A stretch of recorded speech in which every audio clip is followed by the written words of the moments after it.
پچھلے کئی دنوں سے اسے کسی راستے پر نہ پا کر ندیم پاگل ہونے لگا تھا۔ یہ کیا ہو گیا؟ کہاں گئی ہے وہ؟ ہاسٹل کا پتہ معلوم تو تھا، مگر وہاں جا کر کیا پوچھتا؟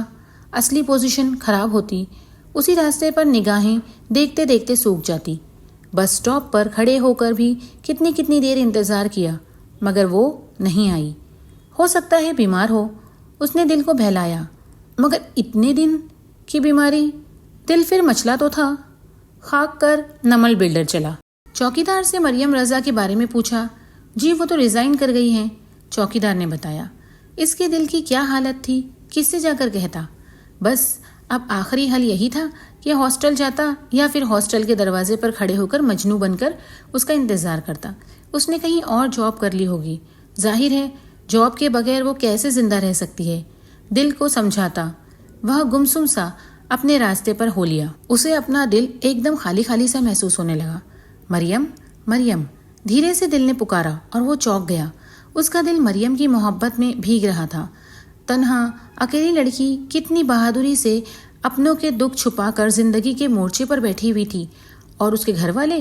ندیم کا دل اس سے وزنی ہونے لگا۔ ڈھیر ساری اداسیاں اس کے وجود میں اترتے ہوئے پر پھیلانے لگی۔ بائک کا رخ اس نے گھر کی طرف کر لیا۔ تیری یاد آتی ہے بہت ہمیں، تیری چاہت تڑپاتی ہے بہت ہمیں، یوں تو ہر لمحے اداس گزرتے ہیں، مگر تیری جدائی رلاتی ہے بہت ہمیں۔ اپنا شہزادہ آ گیا۔ لان میں واحد کھڑا تھا۔ اس کو دیکھ کر خوشی سے اس کی طرف بڑھا۔ ندیم اس کو نظر انداز کرتا ہوا آگے بڑھا۔ واحد نے 2 ہی قدموں میں اسے جان لیا۔ ارے یار سن، وہ اس کا ہاتھ تھام کر لان میں واپس لایا اور چیئر پر بٹھایا۔ دوسری چیئر گھسیٹ کر اس کے سامنے کی اور بیٹھ گیا۔ غائب دماغ آدمی، کیا قصہ ہے تیرے ساتھ؟ ندیم خاموش رہا۔ ندیم، اتنا آسان کام نہیں ہے جتنا تو نے سمجھ لیا ہے۔ امی، ابو، تائی امی، چچی اور دادی سب الگ الگ ہیں۔ کیا اس بارے میں سوچا ہے تو نے کہ اس کا نتیجہ کیا ہوگا؟ واحد، وہ ایک تنہا، مجبور، بے بس لڑکی ہے، اس خاندان کا حصہ ہے۔ کیا اسے یہاں مان نہیں ملنا چاہیے؟ کیا اس کا کوئی حق نہیں ہے اس گھر پر؟ اس خاندان کا خون ہے اس کی رگوں میں۔ کیا ہمیں اس بات کا احساس نہیں کرنا چاہیے؟ مضبوط لہجے میں کہنے لگا۔ تمہاری بات صحیح ہے، مگر تسلیم کرنے والے نہیں کر رہے ہیں تو ہماری کیا اوقات ہے؟ کیا سب سے لڑ سکتا ہے تو؟ ہاں، میرا خیال ہے ہمیں اس کے لیے لڑنا چاہیے اور حقدار کو حق دلانا چاہیے، کیونکہ حقدار کو حق دلانا بہت بڑا ثواب ہے۔ تو پھر یہ ثواب تم ہی کما لو، میرے اندر تو ہمت نہیں ہے۔ واحد نے پھر ایک بار ہری جھنڈی دکھا دی۔ ندیم بہت افسوس سے اسے دیکھ رہا تھا۔ ٹھیک ہے، واحد نے مان لیا، ہمیں اس بارے میں مل کر سوچنا چاہیے اور پھر عمل کرنا چاہیے، لیکن اس سے پہلے تمہیں یہ 12 بجے والے تھوبڑے کا ٹائم ٹھیک کرنا ہوگا۔ اس بات پر ندیم ہنس پڑا۔ واحد نے اس کے ہاتھ پر ہاتھ مارا اور وہ بھی ہنس دیا۔ کس بات پر اتنے دانت نکل رہے ہیں؟ آواز پر دونوں چونکے۔ اوپر ہی نیہا کھڑی تھی۔ تم ہماری جاسوسی کر رہی تھی؟ واحد نے غصے سے دیکھا۔ جی ہاں، اور میں نے سن لیا ہے جو آپ پروگرام بنا رہے ہیں۔ وہ ہنسی۔ ہیں؟ وہ دونوں گڑبڑا گئے، ایک دوسرے کو دیکھا، خطرہ سر پر منڈلانے لگا۔ کیا سنا تم نے؟ واحد نے پوچھا۔ میں جا کر دادی جان کو بتاتی ہوں کہ… وہ پلٹی۔ ارے، ندیم اچھل کر کھڑا ہوا۔ سنو، بات سنو، بے وقوف، واحد نے اس کا ہاتھ پکڑ کر کھینچا۔ واحد، وہ گھبرایا ہوا پلٹا۔ تم جا کر دادی جان کو بتاؤ ہماری فیوچر پلاننگ کے بارے میں، ہم ادھر ہی آ کر تمہارے کان پکڑ لیں گے۔ بہت عادت ہو گئی ہے تمہاری یہاں کی وہاں کرنے کی، پرایا گھر جا کر یہی لکشن رہے تو 2 جوتے مار کر ان لوگوں کو نکال دینا ہے تمہیں۔ واحد نے گہرے لہجے میں اسے چھیڑ دیا۔ وہ جل بلا کر پلٹی اور بولی، مجھے 2 جوتے مار کر کوئی نکال کر تو دیکھے۔ چلو، 1 ماروں گا، اب خوش؟ واحد نے اتنے آرام سے کہا کہ ندیم ہنس کر چیئر پر بیٹھ گیا۔ کیا تم مجھے مارو گے؟ اوپر سے چلائی۔ کیا برا ہے؟ یہ سیدھی انگلی سے نہ نکلے تو انگلی ٹیڑھی کرنی پڑتی ہے۔ تھوڑی دیر بعد اندر سے امینہ بیگم آ گئی۔ شکر ہے تمہاری شکل تو دیکھنے ملی۔ کہاں تھے تم اتنے دنوں سے اور کیا کر رہے تھے؟ سوائے ناشتے کے ٹیبل کے نظر ہی نہیں آتے ہو۔ دادی سے مل لینا، وہ پوچھ رہی تھی۔ جی مل لیتا ہوں۔ امینہ نے غور سے اسے دیکھا۔ کچھ کمزور لگ رہا تھا، اترا ہوا چہرہ۔ چچی، میری مما تو مجھے ڈھونڈ نہیں رہی تھی نا؟ واحد نے شرارت سے دیکھا۔ وہ ہنس دی۔ ہاں ڈھونڈ رہی ہے تمہاری خبر لینے کے لیے، اور آج ڈرائیور نہیں آیا۔ جاؤ لے کر جاؤ، ارے باپ رے، ان کے گھر جانا تو پورا دن خراب کرنے جیسا ہے۔ میں جا رہا ہوں، کہہ دیجیے گھر پر کوئی نہیں ہے۔ ڈرنے کی شاندار ایکٹنگ کرتا ہوا وہ گیٹ کی طرف بڑھا۔ امینہ بیگم ہنس دی۔ فرار ہونے کا کوئی فائدہ نہیں ہے بچے، نیہا نے انہیں تمہاری موجودگی کے بارے میں بتا دیا ہے اور بھابھی نیچے آ رہی ہیں۔ چچی، وہ دانت کچ کچ کر کے رہ گیا، آپ کی یہ بھتیجی میرے ہاتھوں ماری جائے گی کسی دن۔ مت لڑا کرو اتنا، وقت کا کوئی پتہ نہیں ہوتا، معلوم پڑا اسے سدھارنے کا موقع تمہیں ہی سونپا جائے۔ ارے واحد نے بیچارگی سے کانوں کو ہاتھ لگایا۔ امینہ بیگم اور ندیم دونوں ہنس دیے۔ اس وقت اوپر سے ہنا اتری، پیچھے نیہا بھی تھی۔ اس نے ارجنٹ تیار کرایا تھا کیونکہ وہ خود بھی تیار تھی۔ چلو چلو جلدی، واحد نسیمہ کے بچے کی طبیعت ٹھیک نہیں ہے۔ اچھا بھابھی میں جا رہی ہوں، تیزی سے کہتی ہوئی واحد کو کوئی موقع نہ دیتے ہوئے آگے بڑھ گئی۔ واحد نے پیچھے بھاگنا پڑا۔ ہاں اب بتاؤ تمہارے ساتھ کیا مسئلہ ہے؟ گمسم ہوتے جا رہے ہو، تمہارے پاپا بھی تمہارا پوچھ رہے تھے، آفس کے علاوہ تم انہیں کہیں نظر نہیں آ رہے ہو، کیا کر رہے ہو، کیا چاہتے ہو تم؟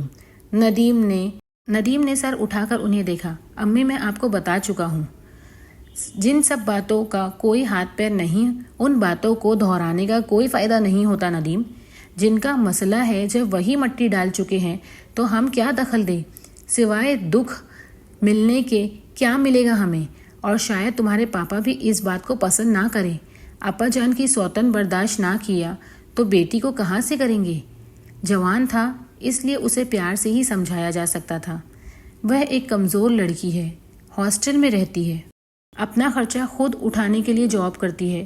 ہم لوگ اس کے خاندان کا حصہ ہے، چاہے وہ سوتیلے کیوں نہ ہو، ہماری ذمہ داریاں ہیں۔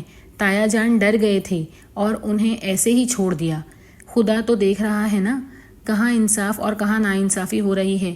ندیم مضبوطی سے دلیل کے ساتھ سمجھا رہا تھا۔ شاید اسی لیے اس گھر کی کوئی لڑکی خوش نہیں ہے، کسی کا گھر نہیں بس سکا، رشتے تو نہیں ہوتے۔ اس بارے میں ہمیں سوچنا چاہیے۔ ضروری نہیں کہ ایک فیصلہ غلط ہو تو اس کے غلط اور غلط کرتے چلے جائیں۔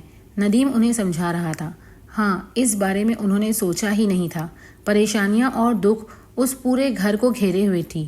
آپا جان بھی الجھی بےقراری سے رہتی تھی، اکثر سوچوں میں گم سم ہو جاتی تھی۔ تم اس سے ملے ہو؟ نہیں، اب ملوں گا اور بتاؤں گا کہ میں کون ہوں۔ ندیم کھڑا ہوا۔ امی بہتری اسی میں ہے کہ اس گھر کی خوشیوں کے لیے اس مسئلے پر غور کریں۔ آپ یہ کام بہت اچھے طریقے سے حل کر سکتی ہیں۔ وہ دھیمے دھیمے گرم لوہے پر چوٹ لگا رہا تھا۔ اس کے عمل میں نیک نیتی اور محبت شامل تھی۔ اس کے بعد وہ رکا نہیں اور باہر چلا گیا۔ امینہ بیگم ادھر ہی بیٹھی رہ گئی۔ کیسا آئینہ دکھا گیا تھا وہ! اس کے گھر میں 8 لڑکیاں تھیں، جن میں سے آپا جان کی 3، عابدہ کی 1، ان کی 2 اور زرینہ کی 2 تھی، لیکن سوائے آپا جان کی ایک لڑکی کی کسی لڑکی سے رشتہ نہیں طے نہیں ہوا۔ اسے گھر میں سارے بھائیوں کی اولادیں چاہیے۔ آج کل کا ماحول کیا ہے، کیسے لوگ ہیں، لاکھ جانچ پڑتال چاند بھٹک کر لے مگر کہیں نہ کہیں کوئی نہ کوئی نقص مل ہی جاتا ہے۔ پھر ضرورت کیا ہے باہر منہ کرنے کی، گھر کے دیکھے والے بچے ہیں۔ اماں جان نے اپنی چاروں بہو کی طرف دیکھا۔ امینہ بیگم نے سر جھکا لیا۔ گھر کے لڑکے ہی اب باہر جھانکنے لگے ہیں۔ میں نے احمد رضا اور عباس رضا سے بھی مشورہ لے لیا ہے، انہیں کوئی اعتراض نہیں ہے۔ تم لوگ کیا کہتی ہو؟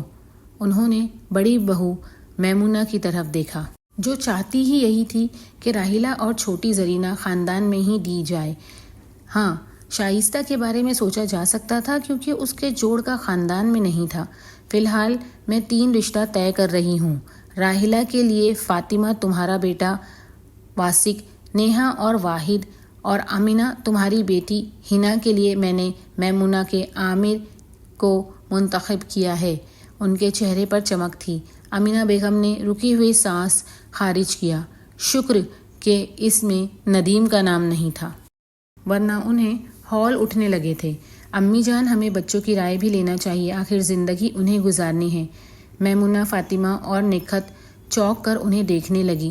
میرے خیال میں کسی کو اعتراض ہونا تو نہیں چاہیے، لیکن تم کہتی ہو تو پوچھ لیتے ہیں۔ آپا جان کی نگاہیں امینہ پر تھی۔ بہن تھی، آخر ورشوں کا ساتھ تھا کچھ چہرے پر جو انہیں چونکا دیا تھا۔ وہ کچھ کہنے اور نہ کہنے کے درمیان تھی، ورنہ اعتراض کی کوئی وجہ تو نہیں تھی۔ کچھ پوچھنا آئندہ کے لیے چھوڑ کر وہ امی کو دیکھنے لگی، جو شائستہ کے رشتے کے لیے خاندان کا جائزہ لے رہی تھی۔ کیا دادی جان ندیم کی شادی اس کی مرضی سے ہونے دیں گی، یا پھر امینہ بیگم اپنے بیٹے کے لیے دادی جان سے لڑیں گی، یا پھر ندیم کی شادی بھی زور زبردستی کر کے دادی جان اپنے خاندان میں ہی کروا دیں گی؟ اگر آپ جاننا چاہتے ہیں کہ ندیم کے ساتھ کیا ہونے والا ہے تو زندگی تیرے سارے رنگ ویڈیو کا اگلا بھاگ دیکھنے کے لیے میرے چینل کو سبسکرائب کر لیجئے اور بیل بٹن دبا دیجئے تاکہ اس ویڈیو کے اگلے بھاگ کی نوٹیفیکیشن آپ کو سب سے پہلے ملے۔